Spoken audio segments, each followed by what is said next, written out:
সেই সংস্কারের জন্য প্রধান উপদেষ্টা আগেই একটা দুটো সম্ভাব্য তারিখ বলেছেন, একটা এই বছরের ডিসেম্বর অথবা আগামী বছরের মাইনাস আরো 6 মান্থ। আমি মনে করি ওনারা যে সময়টা দিয়েছেন সেটা সম্ভাব্য তারিখের দিক থেকে বিবেচনা করা যায়। কিন্তু একটা বিষয় আমাদেরকে ভুলে গেলে চলবে না, এই সরকারের অনেক দুর্বলতা আছে, সেটা আমরা ইতিমধ্যেই লক্ষ্য করছি, যেটা নিয়ে আমরাও সমালোচনা করে যাচ্ছি। কারণ আমাদের প্রত্যাশা ছিল যে এই গণ অভ্যুত্থান পরবর্তী সকল দলের প্রতিনিধিত্ব নিয়ে একটা জাতীয় সরকার করা গেলে এই কাঙ্ক্ষিত রাষ্ট্র বিনির্মাণের পথে এগিয়ে যাওয়াটা সহজ হবে। যদি জাতীয় ঐক্যমত এবং সকলের সমর্থন থাকে, অনেক সংকট মোকাবেলা সরকারের জন্য সহজ হবে। সেক্ষেত্রে আমাদের প্রত্যাশা ছিল যে রাজনৈতিক ঐক্যমতের একটা সরকার কিংবা জাতীয় সরকার, সেটি হয় নাই, যার ফলে সরকার একটা দুর্বল ম্যানেজমেন্ট আমরা দেখতে পাচ্ছি।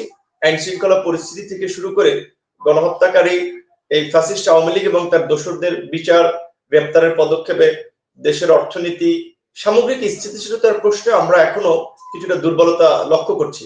তার মধ্যে এটা কিন্তু আমাদেরকে মাথায় রাখতে হবে যে এই গণ অভ্যুত্থানের পূর্বেই কিন্তু এই আন্দোলনকারীদের একটা পরিষ্কার ঘোষণা ছিল যে আমরা ফ্যাসিবাদী ব্যবস্থার বিলোপ ঘটিয়ে আমরা একটা নতুন রাজনৈতিক বন্দোবস্ত আমরা গড়ে তুলতে চাই। বাংলাদেশের গত 53 বছরে দেশ এবং রাজনীতি যে ধারায় চলেছে সেটি জনগণের মনোপুত ছিল না, বিধায় কিন্তু এই গণ অভ্যুত্থান অপরিহার্য হয়ে পড়েছিল। এমনকি রাজনৈতিক দলগুলো যারা গত 17 বছর ধারাবাহিকভাবে লড়াই সংগ্রাম করেছে, তাদের অনেক স্যাক্রিফাইস রয়েছে।